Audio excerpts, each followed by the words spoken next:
नमस्ते बच्चों। पिछली क्लास में मैंने आपको ब्रज भाषा का क्षेत्र, ब्रज भाषा का महत्व और उनकी जो विशेषताएं थीं उसके विषय में बताया था कि ब्रज भाषा का कौन कौन सा क्षेत्र है। मुख्य रूप से ब्रज भाषा का क्षेत्र, केंद्र क्षेत्र क्या है? मथुरा। ब्रज का जो क्षेत्र तो 84 कोस में फैला हुआ है, लेकिन जो मुख्य बिंदु है, मुख्य केंद्र है, वो है आपका मथुरा। और हमने बताया था कि जो ब्रज भाषा के अंतर्गत जो क्षेत्रीय बोलियां हैं वो कौन कौन सी हैं? कौन कौन सी बताया था मैंने? पहली बोक्सा। कौन कौन? बोक्सा,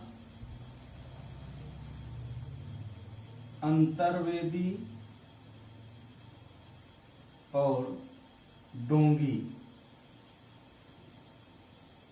ये ब्रज भाषा के अंतर्गत स्थानीय बोलियां थी।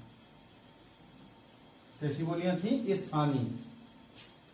फिर इसके पश्चात में हमने ब्रज भाषा की क्या विशेषता है वो हमने बताया था कि ब्रज भाषा में जो खड़ी बोली में जो सहायक क्रिया है वो क्या है और ब्रज भाषा में फिर क्या हो जाती है। इस तरह से हमने विशेषता भी आपको बताई थी।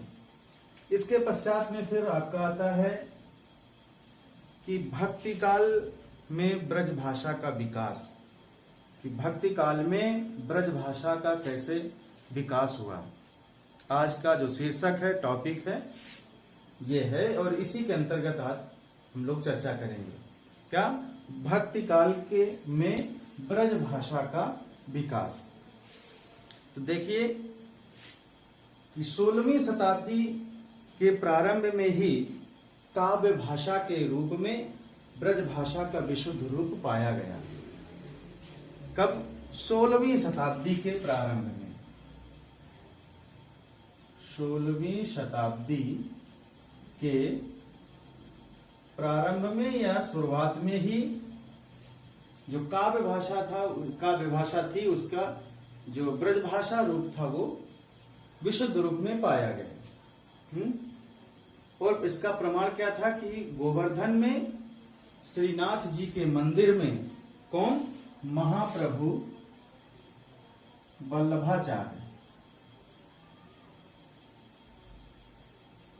महाप्रभु वल्लभाचार्य वहां पर भजन कीर्तन किया करते थे।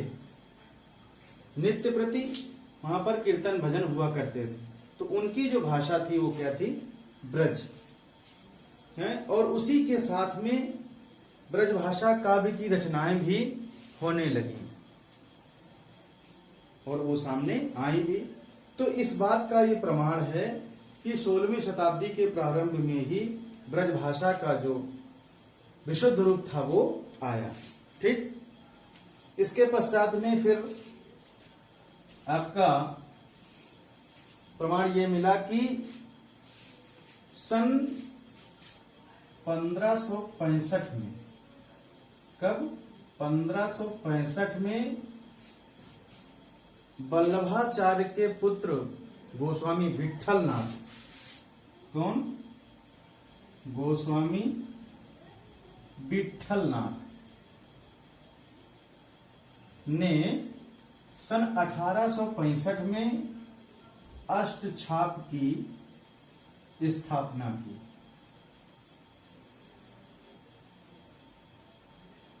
किसकी स्थापना की? अष्टछाप की। किस सन में? सन 1565 में। ठीक। इस तरह के प्रश्न आपके प्रतियोगी परीक्षाओं में पूछे भी जाते हैं कि अष्टछाप की स्थापना कब हुई थी? तो कब हुई थी? सन 1565 में। अष्टछाप की स्थापना किसने की थी? तो गोस्वामी विट्ठलनाथ ने। और क्या था कि इस अष्टछाप में 8 कवियों का समाहार था। कितने? 8 कवियों का, यानी 8 कवि थे। किसमें? अष्टछाप में। अष्ट संस्कृत का शब्द अष्ट का जो हिंदी होता है क्या होता है? 8। छाप मतलब 8 कवियों की का समाहार था। वो कौन कौन से कवि थे देख लीजिए। पहले थे सूरदास, कुंभनदास, परमानंद दास,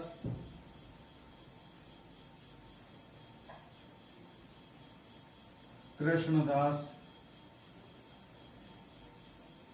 छीत स्वामी, गोविंद स्वामी,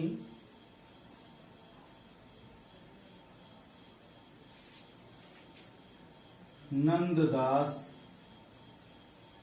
और चतुर्भुज दास।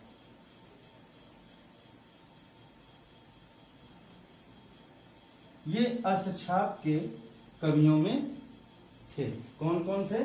सूरदास, कुंभनदास, परमानंद दास, कृष्णदास, छीत स्वामी, गोविंद स्वामी, नंददास और चतुर्भुज दास। ये 8 कवि आपके अष्टछाप में थे।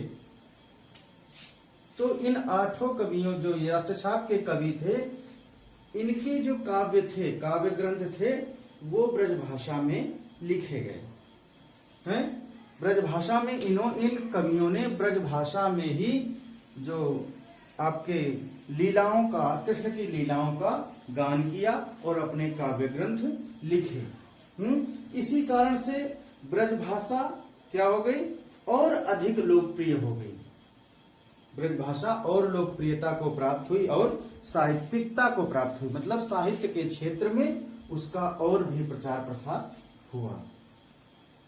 जिसमें से इन सूरदास जो अष्टछाप के कवि हैं, इनमें से जो कृष्ण जो ब्रजभाषा थी, उनमें से ब्रजभाषा का प्रयोग करने वाले सबसे महत्वपूर्ण कवि थे सूरदास। सूरदास सबसे अग्रणी कवि माने जाते हैं। ठीक है। इसके पश्चात में एक विद्वान आए, डॉक्टर ब्रजशेखर वर्मा।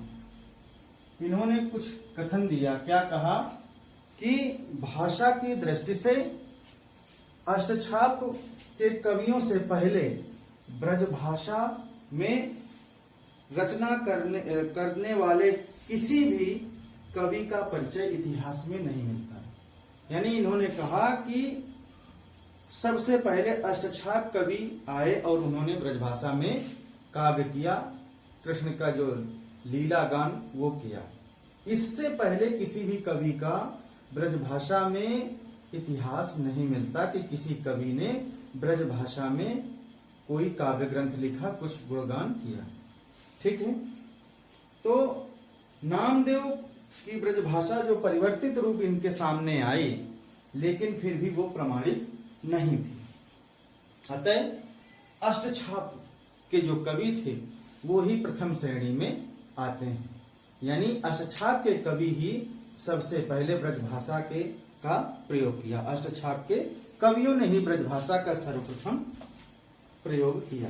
ये अग्रणी ब्रजभाषा के अग्रणी कवि माने जाते हैं। ठीक है। सूरदास ने अपने काव्य में जो ब्रजभाषा का प्रयोग किया वो बहुत ही प्रांजल रूप प्रस्तुत किया। उन्होंने बहुत ही परिनिष्ठित शुद्ध भाषा का प्रयोग किया। इससे ब्रजभाषा इतनी लोकप्रिय हो गई कि तुलसी जैसे जो अवधि में रचना करने वाले, जिन्होंने बहुत बहुत बड़े महाकाव्य जैसे श्री रामचरितमानस जैसे महाकाव्य लिख दिए, इसमें अवधि में गोस्वामी तुलसीदास जी भी सूरदास से प्रभावित होकर के हैं वो ब्रजभाषा में काव्य रचना करने के लिए एकदम विवश हो गए। ब्रजभाषा ने उनको इतना मोहित किया कि वो ब्रजभाषा में रचना करने के लिए एकदम विवश हो गए। उनको ब्रजभाषा का प्रयोग करना ही पड़ा। तो गोस्वामी तुलसीदास जी ने भी कुछ जो काव्य ग्रंथ हैं अपने, या कुछ पुस्तकें उन्होंने लिखी ब्रजभाषा में। वो कौन कौन सी हैं? जैसे विनय पत्रिका, दोहावली, गीतावली, कवितावली।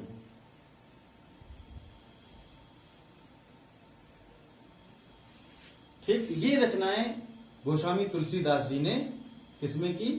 ब्रज में। ठीक है। फिर इसके पश्चात में नरोत्तम दास ने सुदामा चरित्र और नाभा दास ने भक्तमाल जैसी रचनाएं की, किसमें? ब्रज भाषा में की।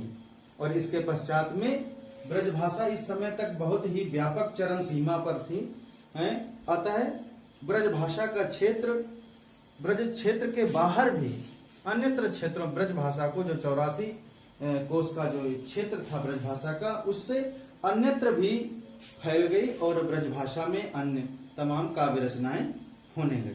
ठीक, अब आता है आपका कि ब्रज भाषा के भक्ति काल में ब्रज भाषा के प्रमुख कवि और रचनाएं।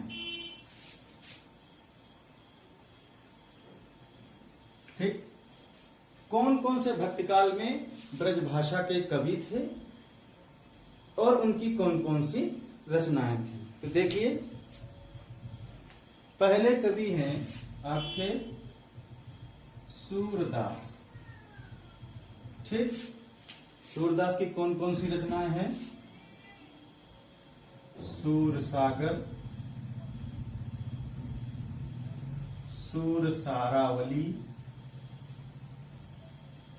और साहित्य लहरी। ये आपकी ब्रज भाषा की रचनाएं। फिर सूरदास के पश्चात में आते हैं आपके ध्रुवदास।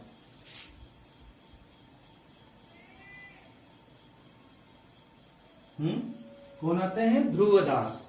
ध्रुवदास की कौन कौन सी रचनाएं? ब्रजलीला, दान लीला। ब्रजलीला और दान लीला,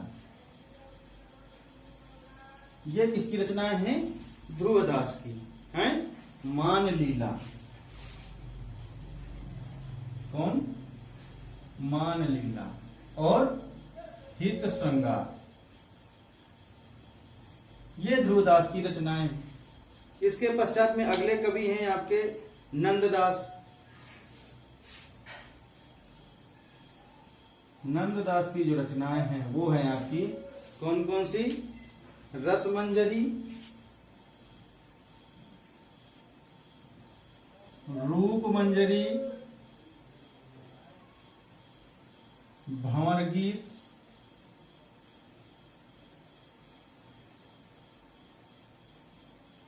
क्या हो गई? भंवर गीत। ठीक, रूप मंजरी, रस मंजरी, भंवर गीत। ठीक है। रास पंचाध्यायी, रास पंचाध्यायी। ठीक है, ये आपकी रचनाएं नंददास की हो गई। इसके पश्चात में फिर आते हैं आपके रसखान। रसखान से की कौन कौन सी रचनाएं हैं जो आपकी ब्रजभाषा में हैं? वो है आपकी प्रेम वाटिका,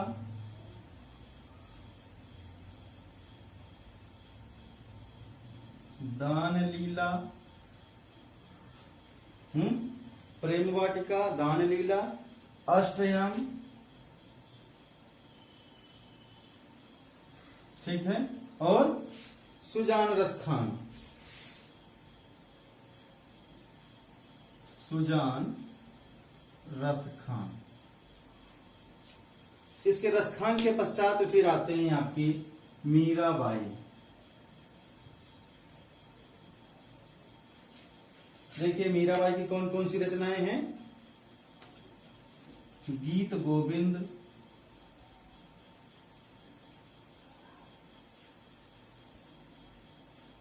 नरसी जी का मायरा,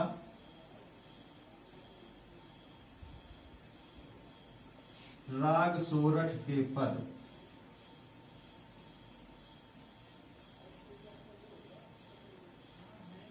ठीक, ये आपकी मीराबाई की रचनाएं हैं। आगे फिर इनके आगे कवि मीराबाई के आगे हैं कवि कौन से? आपके हरिदास। अगले कवि हैं आपके कौन? हरिदास। देखिए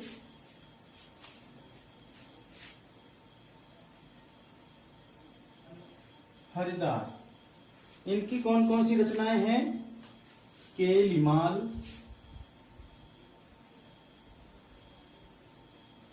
और सिद्धांत के पद। ठीक, जो हरिदास की जो केलिमाल रचना है ये बहुत प्रसिद्ध है, बहुत ही पूछी जाती है प्रतियोगी परीक्षाओं में। हरिदास के पश्चात में आते हैं फिर हित हरिवंश। कौन आते हैं? हित हरिवंश। इनकी रचना है हित 84।